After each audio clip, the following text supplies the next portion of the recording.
Hello friends, welcome to the Sapna's Homeschooling YouTube channel, and today we are going to solve our 10th standard English question paper, and this question paper is same as your board question paper. तर तुमच्या बोर्डाला जो paper येणार आहे 10वी साठी तसंच question paper आपण इथे सॉल्व करणार आहोत. 80 मार्काचा पेपर आहे, 20 मार्क्स ओरल एक्झामसाठी आहेत आणि 3 तास दिलेले त्या पेपरला. चला सोडूयात. सगळं पहिला सेक्शन आहे लँग्वेज स्टडीचा.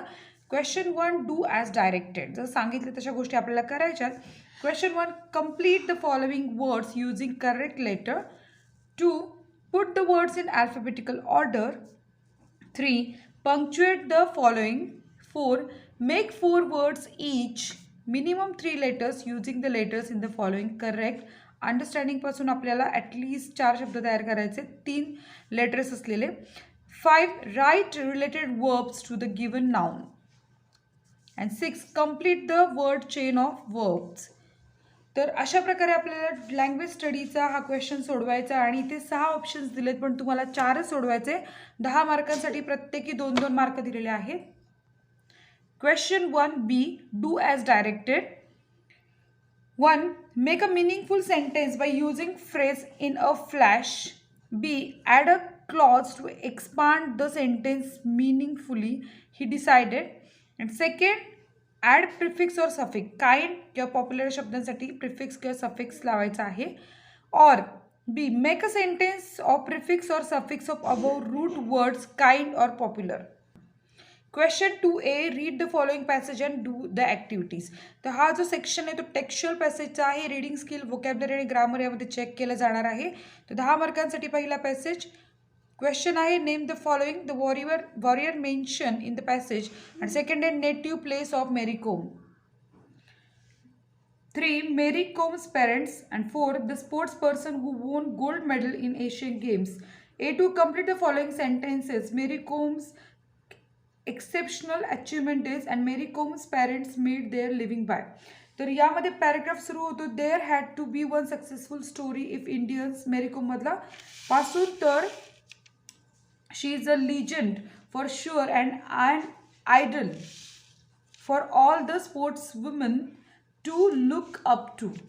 तर एवढा मोठा पॅसेज आहे. व्यवस्थित स्क्रीनशॉट काढा, बघून घ्या आणि त्याप्रमाणे तुम्हाला क्वेश्चन सोडवायचे आहेत.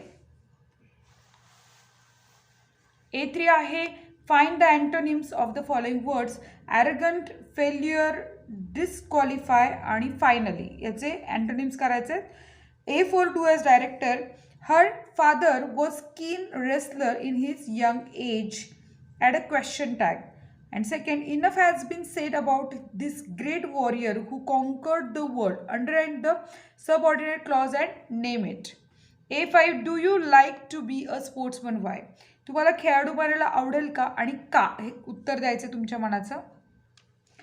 B read the following passage carefully and do the activities for 10 marks. B1 state whether the following statements are true or false. यासाठी आपल्याला हा पॅसेज समजणं गरजेचं आहे. To see a world in a grain of sand and a heaven in a wild flower, hold infinity in the palm of your hand and eternity in an hour. William Blake. We instinctively turn to outdoor. पासून ते इथे our problems are so colossal and we are so small yet if we persist. तर या पॅसेजमध्ये तुम्हाला त्याच्यावर questions लिहायचे, इथे sentences वाचायचे आणि इथे हे सेंटेन्स आहे ट्रू आहे की फॉल्स हे सांगायचे. B2 आहे complete the following web. Features of flower of hibiscus plant. हे फीचर्स इथं मांडायचे आहेत. B3 which means a strong feeling of fear and or respect. And second large and impressively beautiful. B4 do as directed. Nature whispers and commands. Use not only but also. And second we saw the spread of the majestic ocean. इथे आपल्याला framework WH question to get answer underline part. तर हा the spread of the majestic ocean हे उत्तर मिळालं पाहिजे. WH question करायचं आहे. And B5 do you like nature and Y. तुम्हाला निसर्ग आवडतो का आणि का, याचं उत्तर लिहायचं आहे. तुमचं सेक्शन 3 जो आहे क्वेश्चन 3 हमखास कायमच पोएट्रीवर क्वेश्चन असतात. Read the following stanza and do the activities. तिथे stanza each day brings new beginnings decision I must make. So teenagers प्रेयरमधले हे आहेत लाईन्स. आणि याच्यामध्ये A1 choose the correct alternative according to the poet. यातला आपण alternative घ्यायचं आहे. And the age of the speaker of the in this poem is, तर याचं एज काय आहे, तर टीनेजर आहे. सो टीनेजरचं वय तुम्हाला माहिती असेल काय आहे. आणि A2 आहे what decision does the speaker have to make. And A3 आहे find out the rhyming words of the stanza.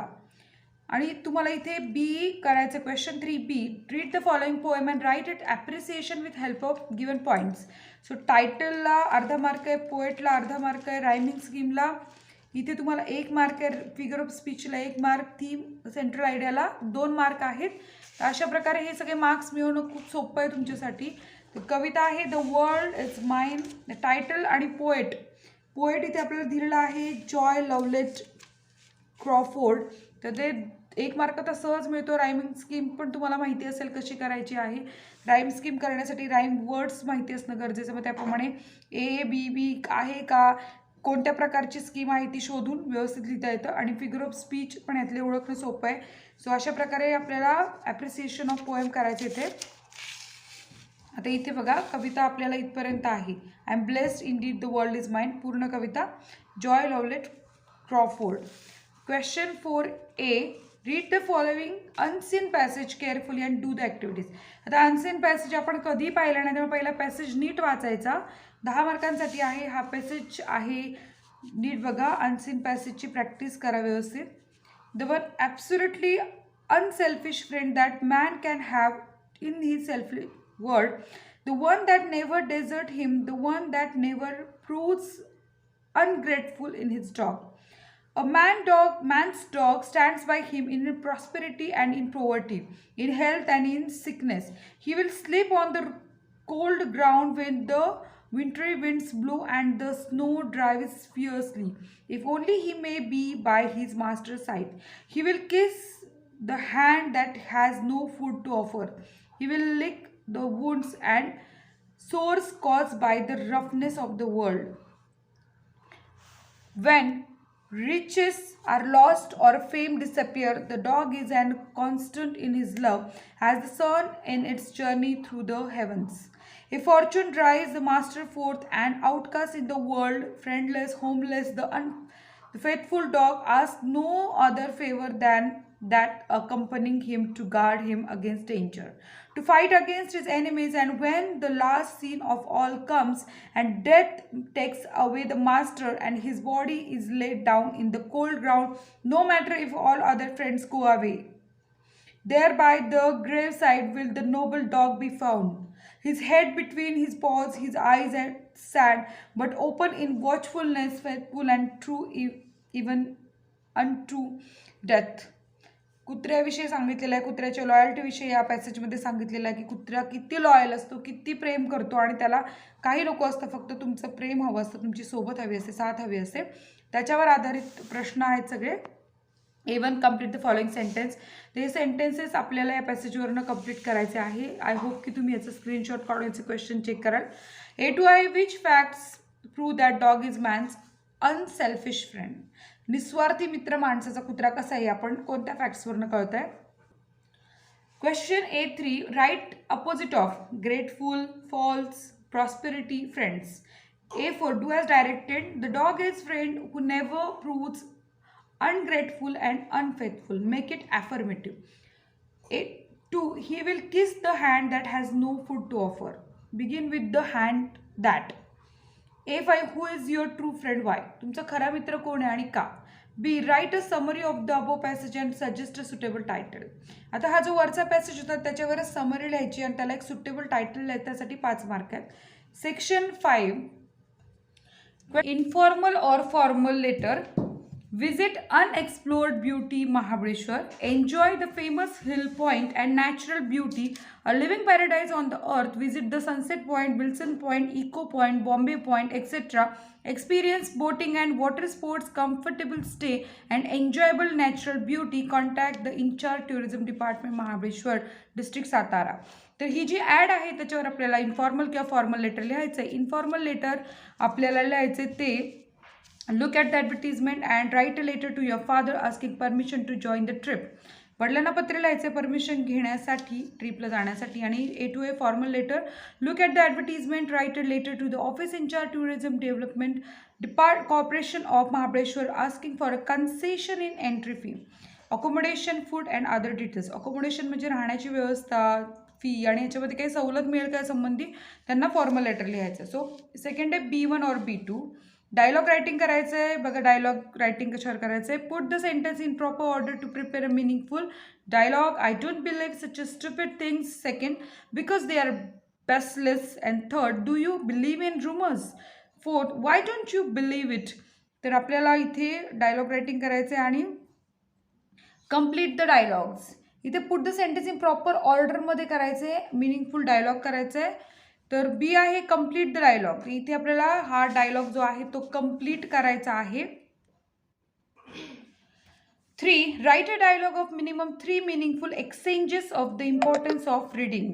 तर आपल्याला वाचनाचं महत्त्व या विषयावर डायलॉग रायटिंग करायचं आणि मिनिंगफुल एक्सचेंज करायचं 3 तरी.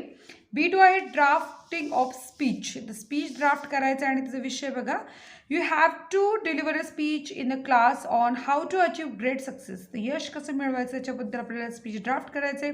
Prepare a speech with the help of following points given below. Success 1%, inspiration of and 99%.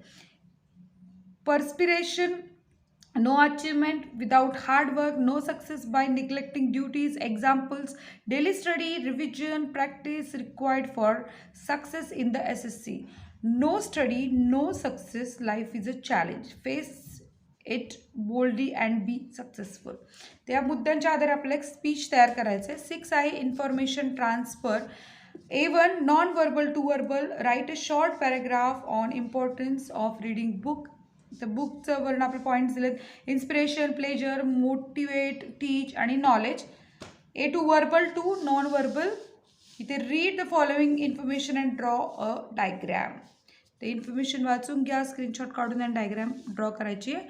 बी आहे expand the theme. Theme expand करायची आहे. Write a report for the newspaper based on the headline.